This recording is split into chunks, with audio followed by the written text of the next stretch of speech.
Patterson Foundation strengthens people, organizations, and communities by focusing on issues that address mutual aspirations, foster wide participation, and encourage learning and sharing.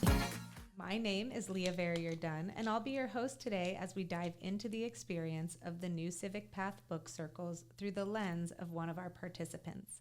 Joining us today to give us a glimpse of what participation looks like is our guest, Tiffaney Conner, a former librarian, now published writer, and the owner of Sobriety Beach. Tiffaney participated in one of our first circles with TPF facilitator Victoria Finley. Tiffaney, welcome to the podcast. Thanks so much for being here today. Thank you so much for having me. So, Tiffaney, tell us how you learned about the New Civic Path book circles and what made you feel encouraged to join. I was actually looking on the website at the Siesta Key Chamber of Commerce, and it's listed as one of the opportunities for something to do to get involved with the community. So I reached out, I listened to the podcast, I decided I love my community, I would love to get involved in my community, and so I signed myself up, and I also signed my husband up. I love hearing that. I was just going to say, I know that your husband participated also, and he's has a background as an educator. Was it important for you guys to do this together, and why? Very much so, actually. We've been in Sarasota for 15 years now, and we both moved here as educators, and I became a librarian. And my position was eliminated in the school system, so I became a writer, but my husband is still teaching. So we really feel that it's incredibly important to stay plugged into this community, to help out when we can, to stay engaged, to meet people, to see what's out there, and to really do whatever we can together to build this community, to get the conversation started with how we can continue to make it better, honestly. I love that is at the core of what you wanted to do as educators, as a librarian, because those are our connectors in our community. We need our teachers to be involved, to be paying attention that way. So I appreciate that was a big piece of this puzzle for you. We believe at the Patterson Foundation that to reach our shared aspirations and to reach the outcomes we're hoping for, we really move through 5 key actions. So our 5s are connecting, learning, sharing, evolving, and strengthening. That being said, everyone has the option to read this book on their own. What was the benefit of shifting away from a siloed experience of just, enjoying this as a beach read or a home read, and really engaging with others that you may or may not have known prior to learn and share and connect as you processed this book? I think that this book set up a platform for us to have an open conversation. The way that this organization was set up for us, it gave us things to talk about as far as moving forward together. It gave us shared common goals, and it gave us a place to come together with a facilitator, someone to keep the conversation moving. And when we got together, it was really interesting hearing people's different points of views, where they were coming from, what's important to them, what they care about in the community, and how we all can really work together to make these things happen. Nobody knew each other prior to this book circle, and by the end of the 3 weeks, it was really cool because everyone had a really great idea of what mattered to each person and where we could really plug in and where we could help each other. And it's so cool to have that networking opportunity because our resources, once we pull them together, can really be shared across the greater community. And when you've got people that care about older people and then younger people, we match those together, and it's so cool to see all these initiatives come together. And I just have a feeling that this is going to be something moving forward we're going to be able to grow with together and keep these conversations happening and especially keep these relationships going. I love that. Like I mentioned, connection is such a big piece of the puzzle. And Rich talks about in the book that there's no shortage of resources, really. At the end of the day, we have lots of organizations, we have lots of helpers in place, but we do so much talking, and we really need to take action. And it sounds like your group found ways to talk about next steps together versus just exchanging thought. It was really actionable towards the end, it sounds like. That's exactly it. It was really cool because everyone with their nonprofits and everyone with the things that they were passionate about said, well, I can help you in this way, or I know someone else who can help you in this way. And it was incredibly cool because you could just see everyone's lights go on. And it was like the connections that are being made through this platform, through this book, through these conversations, through the opportunity to have strangers meet together in a safe environment, have safe discussions, and for people to feel like they're being heard, and then they can take something from it and grow. And actually, matter of fact, my husband met a guy in our group who was donating something that my husband needed for his classroom. So he came over and brought it to my husband's classroom. So, I mean, it's really unbelievable to see the spark that can start from this. Absolutely. That spark, and then the taking of the next step, not just letting it sit there as like, this is a cool idea, but, and in a simple action, like a teacher needed something for their classroom and it got accomplished by the end of this. That's a really, I think, beautiful way to sort of wrap up your circle. So as a writer and a librarian, obviously you've read, lots of books in your lifetime. Have you been a part of book circles before? No, I haven't. And I actually had such a good time with my first book circle that I asked if I could participate in another book circle. I heard about this. And I'm so very excited to hear more. I'm starting my second book circle this Thursday, and I'm going out to Arcadia. That's because wonderful. I really wanted to be part of a group that was different than my group. And so I want to learn what's important in their community. And I sort of want to bring maybe just what's important in my community and how we can all work together and just expand our resources from just the small area I'm in Sarasota to DeSoto County and to the other areas. And I'm like, how can we work together collectively in a bigger way, which is really cool. It's sort of like, how do we tear down that invisible line that somebody said, this is the end of our county and the start of yours, knowing that we're all in the same region and there's room to share resources and to reach, across those county lines. So that's really wonderful that you were open to heading into a different space and seeing who else you could connect with there that may benefit you and may benefit them. I think that's the purpose of these book circles and the purpose of this book. So thank you for your willingness there. Share with us a little bit about what you learned during the experience. What kind of, nuggets of information, calls to actions, or ideas did you walk away with? I think everybody cares. I think people are really passionate about where they live, and I think people want to make a difference. Sometimes they just don't know where to start. And so I think when you put yourself out there and you join a group like this and you join a book circle and you focus on a book that talks about how to make your civic path better for everyone, it gives people a conversation piece. It gives people a place to start. Because I think that some people are pretty lonely these days. And I think that having an opportunity like this really provides a place for people to go to be able to share ideas. Because sometimes people just don't know where to go and they don't know where to start. And I think the most important thing that I realize is that if you put yourself out there, anything can happen. I think you make a great point when you say everybody cares. Yeah. Because sometimes that's easy to forget, especially if we're in a sort of siloed place and we've got a one focus ahead, and it can feel like, why doesn't anyone else care about this? But when we broaden the way we're looking at something, we recognize there's a lot more aspirations that we share than we don't share. And sometimes how we address that might look a little differently, or we might call it something different than somebody else, but really there's a lot more that we probably can find common ground on. And when we find our path towards that, the successful outcomes tend to come for all of us. After exchanging your thoughts with others and, vice versa, what was affirmed for you? And so I guess what was affirmed for you that you already knew and felt, and then what was new, or what new thoughts arised for you?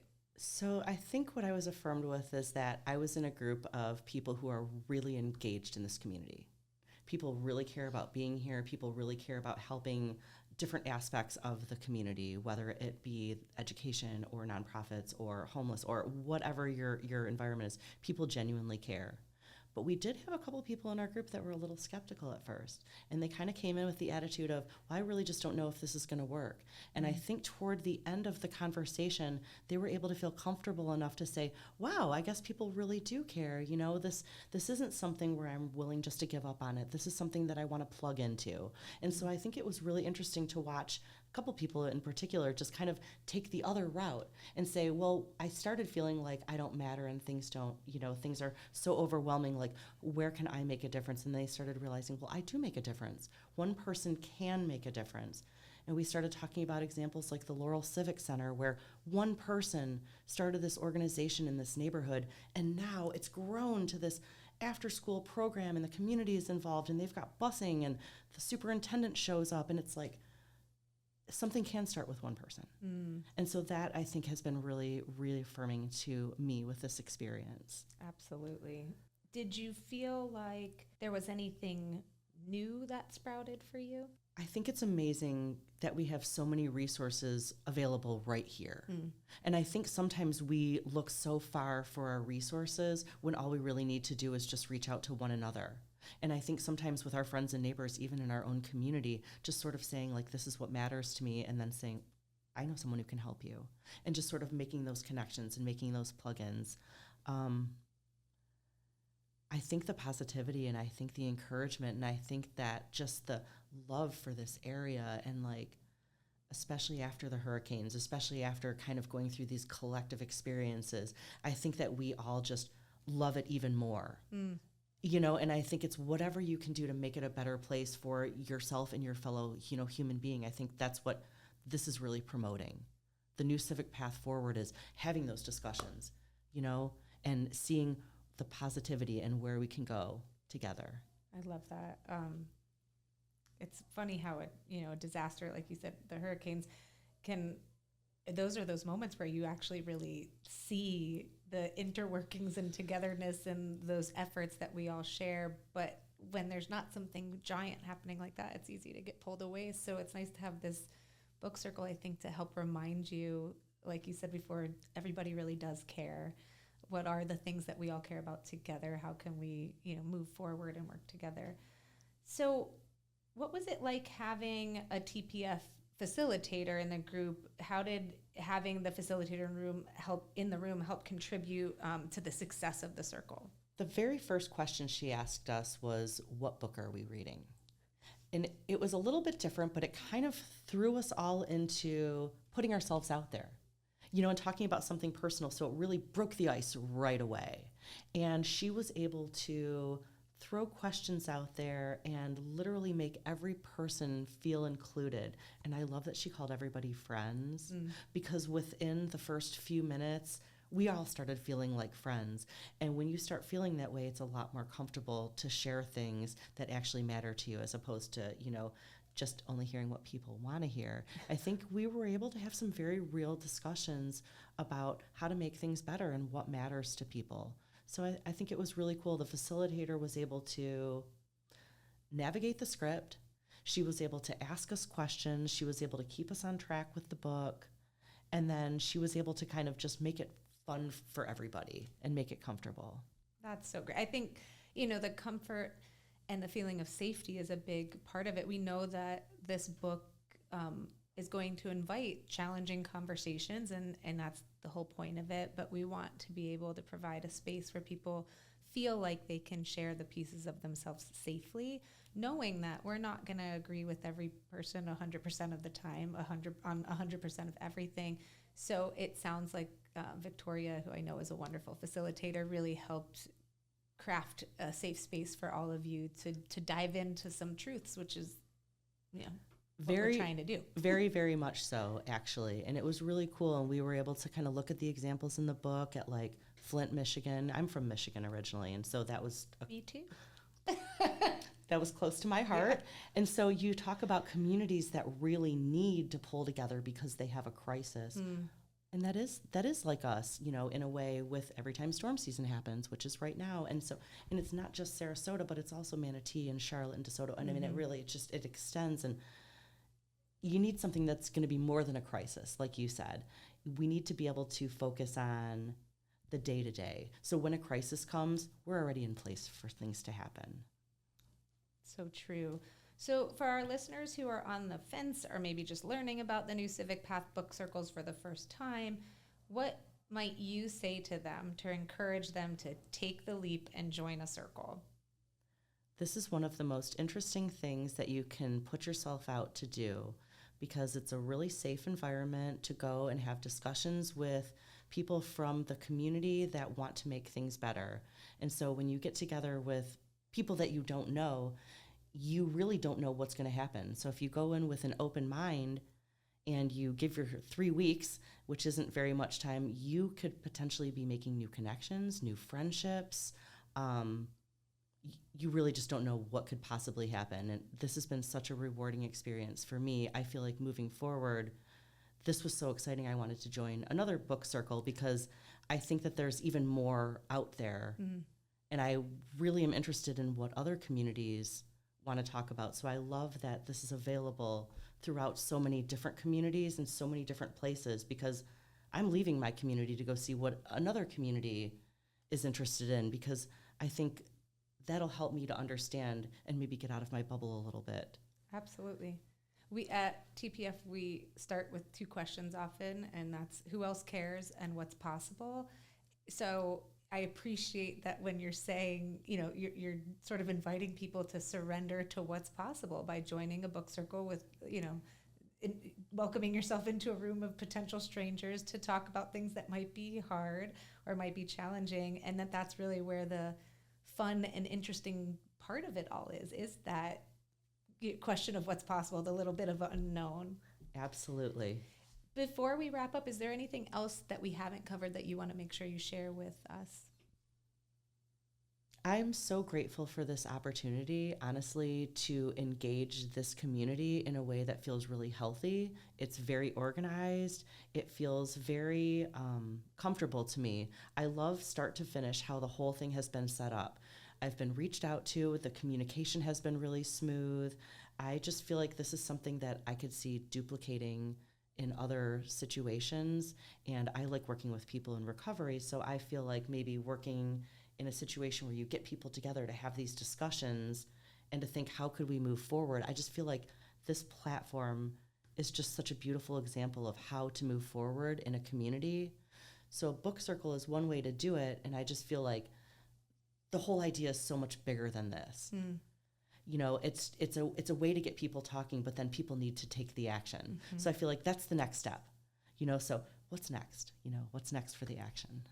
Absolutely. Tiffaney, thank you so much for joining us today. It's really wonderful to hear about your experience, and we appreciate you sharing, as we say here at TPF, your cookies, which is all the goodies that you have inside, and sharing them outward with the rest of us. We thank you for thinking forward and how you'll continue on this journey of the New Civic Path. We appreciate your participation and your enthusiasm, and for being willing to share it with our listeners. Thank you so much for having this, and I can't wait for my next book circle to start this week. I look forward to hearing about it. Thank you. Listeners, use the QR code on your screen to sign up to join a New Civic Path book circle. And as always, to learn more about us and stay tuned, please visit thepattersonfoundation.org.